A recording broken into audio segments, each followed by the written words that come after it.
right, now next week Friday will be a holiday. Hooray, right? Let me tell you why. It's a day we've set aside to celebrate the contribution of our farmers to national development. There's history to the National Farmers' Day celebration. It started in 1985 with the best farmer at the time being awarded a cutlass, a pair of Wellington boots, and a transistor radio. Well, a lot has changed since then, and last year, the best farmer received 570,000 Ghana cedis. The only headache for him now is how he will spend the money. It tells you how far we've come with agriculture and the seriousness we're beginning to attach to it. Now, in the studio with me this afternoon is Deputy Agric Minister Moses Enim. He's going to tell us all about, forgive me, we have a different Deputy Agric Minister with us. It is for fisheries, for crops. For crops, forgive me. My name is Yao Frimpong Ado. Yes, Mr. Frimpong Ado, thank you very much for that correction. Apologies. Mr. Yao Frimpong Ado is the deputy we have with us this afternoon. He's about to tell us about the upcoming 2020 event. Thank you so much for making the time. Thank you. Yes, so well, let's start from the beginning. What exactly can we expect in this upcoming Farmers' Day event? Yes, first of all, let me say a big thank you for inviting me this afternoon to come and share some light on this year's Farmers' Day. Yes. Can I remove this one? No, but we can hear you if you speak up a bit more, yeah. As is done every year, the Farmers' Day, as instituted in 1985, after the terrible famine of 1983-84, it was felt by the then military government that we should do something to motivate farmers. And they agreed on the first Friday of every December, and significantly so because the harvest periods peak in December. So, and December will be heading towards Christmas, and people should feel abundance of food in the system. So they chose that day, and since that time, every year it has been celebrated like that. It was only last year, because of the elections, that they shifted it. But it has been the first Friday of every Friday since 1985. And this year is no exception, and it's going to take place next week, Friday, 3rd of December 2021. It's going to take place in Cape Coast. Yeah. Oh, why Cape Coast? Yeah, we selected the central region. No, it's a bit cyclical. It's been going around the regions quite some time. They got the chance to host it. And significantly so because Cape Coast is kind of hybrid. A few regions that have both forest and the sea. There are a few regions that have both forest and the sea, and Cape Coast typifies some of these regions as having the sea and having the forest. And this Farmers' Day celebration, I always say that maybe it will be too long. Otherwise, it should be farmers and fishermen. Right. Because it's for both farmers and fishermen.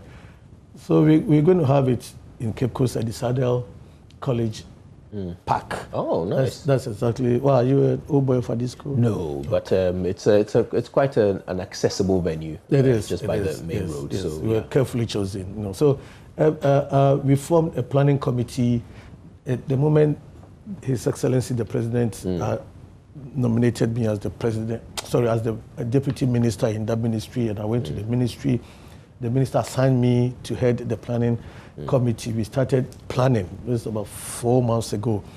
We've planned up to this date. In fact, we had our last meeting yesterday, and there's a local organizing committee also headed by the Central Regional Minister. They are also working on grounds.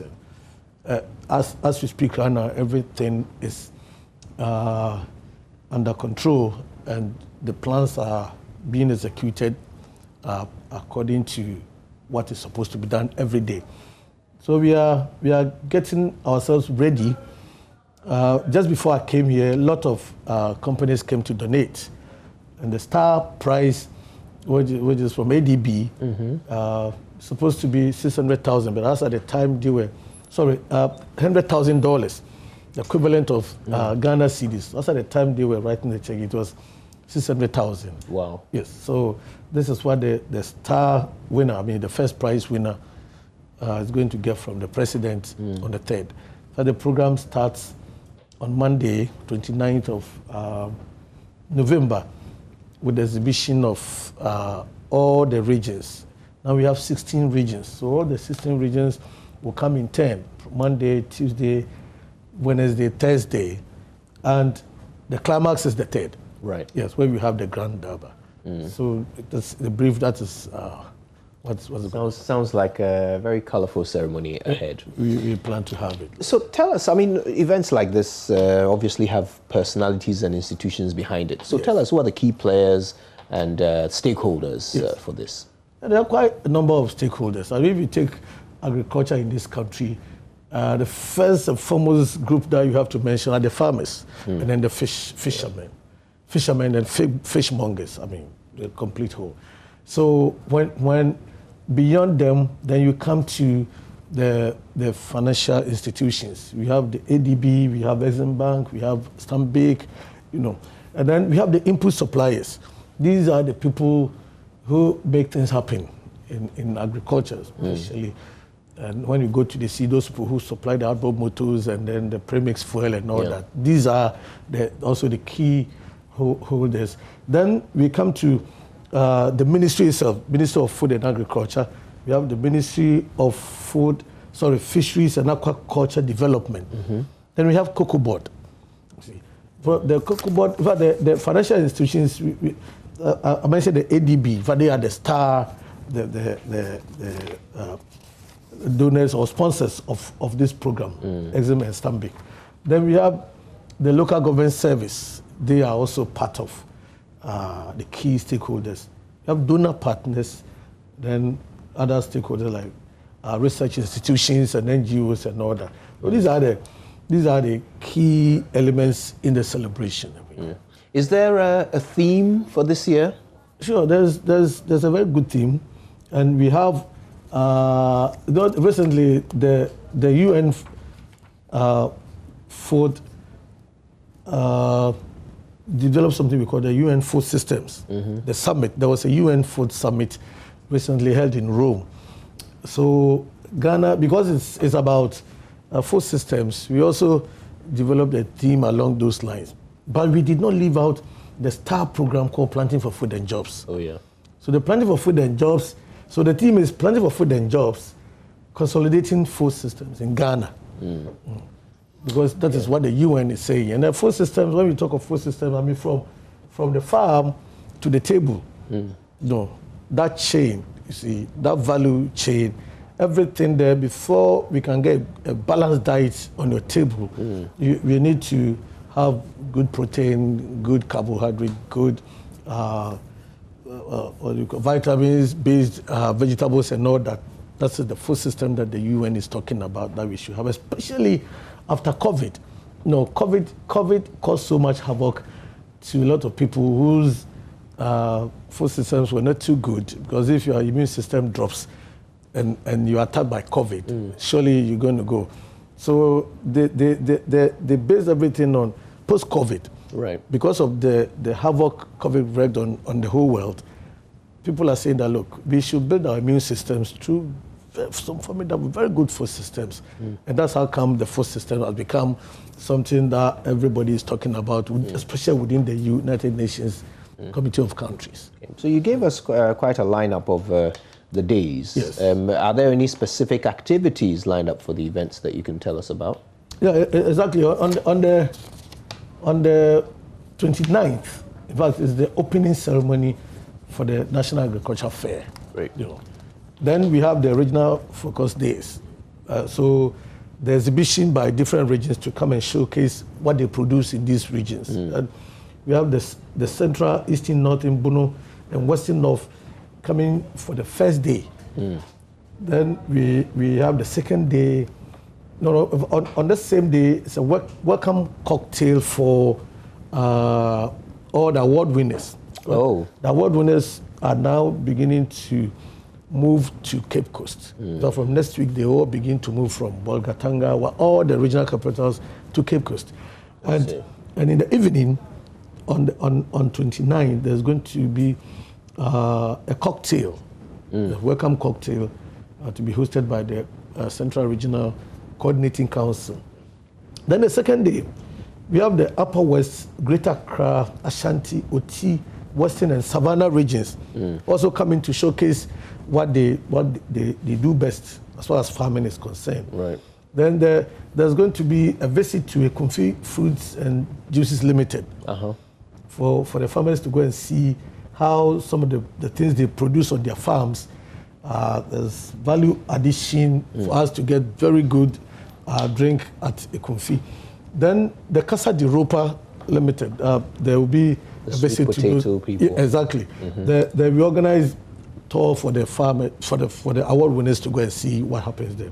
The third day, which is Wednesday, 1st December, we have Upper East, Northeast, Ahafo, Bono East, and Volta regions. Then there will be visit to Chief Oil Palm plantations, and then Kakum National Park. Right.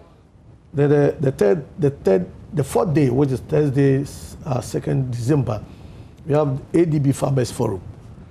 They do that every year. ADB sponsors a farmers forum where input suppliers, agriculture extension officers, and all that have discussions, open forum with the farmers, the award winners, to interact with them, and then they try to address some of the issues that they encounter in their farming activities in the year. So that will be done.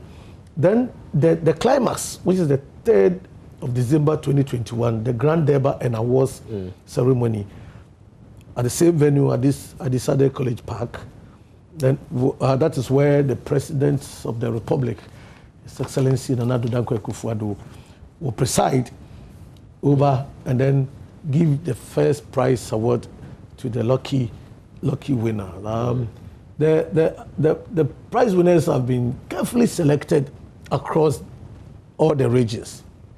There was a team of agricultural experts from the universities that were given the assignment to go.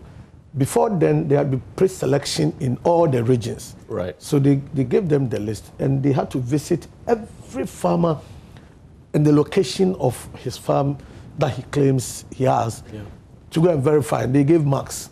They presented their report to us last week, and the report is under lock and key, because nobody can influence whatever they brought. I have them in my office. And it will be given to the substantive minister next week. Right. And then, because already the award winners have started preparing themselves to come to Cape Coast next week. So all of them will come and will assemble take them through these various days. And then we are good to go on the 3rd. Excellent. We're having a conversation with Mr. Yao Frimpong-Addo. He's the Deputy Agric Minister. He's telling us all about the upcoming holiday, National Farmers Day. Now, there's a reason why we're celebrating farmers. Food security is a priority for us. What is the state of food security today in Ghana? Good. I always take pride in talking about food security in this country. At least in 1983, I was in secondary school, Apasis. So I saw what happened in this country. I was quite, and the kind of thing that happened in this country in 1983, you have never seen its kind since that time. And therefore, I would say that since that time, we've not had any case of food insecurity in this country. We've been so fortunate that since 1983-84, when they started these celebrations, up to date, we've not had a case of food insecurity in Ghana. And the tradition has continued to date. So, especially with the inception of the Planting of Food and Jobs, 2017, 2018, 2019, we had very, very good harvest surplus for our neighbors to even come to Ghana to, I wouldn't say scavenge, but to come and take some of the cereals that we had here to their countries. But for the PFJ, during the COVID year, a lot of countries would have suffered in the sub-region because they trooped to Sunyani, Wenchi, Techiman, and Nkranza to come take a lot of things. So that's why this year we nearly ran into trouble because we allowed our neighbors to come and take a lot of these cereals away. Right. And it resulted in some food shortage that nearly caused us a whole lot of troubles. But luckily, we've overcome it. But this year, April, May, June, the rains failed us miserably. A lot of farmers who prepared their lands and applied some fertilizers and whatever. If you can have the fertilizer all right, without good rains, they will turn into salt under your crops. Yeah. And we nearly had that bad situation. But God being so good, from July up to this time, surprisingly, it has been raining throughout from July to date. So whatever providence has given to us, we are grateful. Because maybe without the good rains, because of COVID, a lot of producers of these organic fertilizers could not produce. And the whole world needed the fertilizer. So it became a demand and supply issue. A lot of people went to their suppliers they could not get. Yeah. The same is happening to Ghana. Although we signed agreements with some of these suppliers to give a quantity, they don't get. Then this issue of haulage or transportation prices and all that. And because the demand was too much, the supply was limited, prices also shot up. So for example, if the government signed an agreement with your company to supply us maybe 100,000 metric tons, at that time, because of COVID and the post-COVID this year, the prices have, in some cases, quadrupled. So if you were to supply the 100,000, there's no way you can supply the 100,000. You supply maybe some 40,000, 50,000 metric tons. But nature has done something good to Ghana by giving us good rains, and that is going to offset anything that would have resulted in maybe food insecurity. Because we've gone around the regions and we are very satisfied with what we've seen. 2 weeks ago, we went to a plantain festival in Agogo. And come and see plantain, plantain in abundance in Agogo. And we hope that from Western North, Western region proper, Ashanti, Bunu East, Ahafo, those forest belts, the kind of food that we grow there, because we have had very good rains, we are going to have very good harvest. Right. The second half of the year has also been good in the north. That is where we get most of our grains. I was in Tamale last Thursday, Wednesday, Thursday, Friday, and the reports we got, especially with soya beans and all that, we are going to have very, very good harvest. And that's thanks to the good rains. Exactly. So, I mean, it sounds like really the success or otherwise, or the security of our food supply in Ghana is kind of, it's up to chance, If we get good rain, we're good. We are secure. You can have good rain, and if you don't get the inputs, you may have shortages. Yeah, but really, if we don't get good rain, that's it. There's no way we can survive without good rains. So why do we call it security? I mean, why do we say we have food security if really it's not in our hands? No, you have to prepare. You see, we need to prepare. We have, apart from the one that is dependent on nature, at least we have some dams. We have rehabilitated lots of dams, irrigation schemes in this country.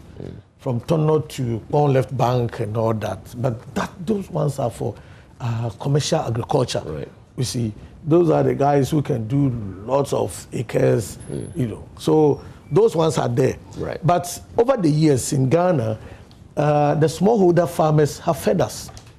These big guys, most of them, look at even the export market. But when we talk of those who feed you and I, they are the smallholder farmers, 1 acre, 2 acres. But what they lacked were improved seeds, fertilizers, and agric extension offices. The underpinning of the success of the Planting for Food and Jobs are these three elements. Improved seeds. We no longer use the one that is hanged in the ceiling the previous year to plant this year. So scientists, the Crop Research Institute and other scientific research institutions have come out to develop very high-yielding, very efficient seedlings. Are they genetically modified? No. These are done here, locally. And they supply to the farmers under the Planting for Food and Jobs. And then fertilizers. You see, everybody knew about the fact that a lot of our soils, especially in the northern sector, have lost their fertility because of the weather conditions. In fact, their planting season is once a year. Yeah. Within the middle belt and coming to down south, we are lucky we have 2 planting seasons. So if one fails you, the other one will come and augment whatever you're supposed to. All right. To get. Therefore, what I'm trying to say is that it's true that nature has been good to farmers, and that we should not talk about insecurity. The trend analysis indicate that since 1983, there has never been a time that nature has been so cruel to Ghana. And again, Ghana also did not prepare if even nature fails. Because of our fortunate situation in the greater part of the country where we have 2 planting seasons, that's always been bad here, good here. Right. So if you are able to plan well, you always get enough food to feed your people. It's wonderful. Well, it looks like we're gearing up for yet another successful National Farmers Day. We're looking forward to it in Cape Coast at the Adisadel School Park. Yes. Mr. Yao Frimpong Addo is the Deputy Minister for Agriculture. He's in charge of crops. We appreciate your time with us very much. Thank you so much. Thank you. All right, listen, there's more to come on The Pulse. I don't want you to go anywhere. We're going to take a few messages from our partners, and then we'll be back.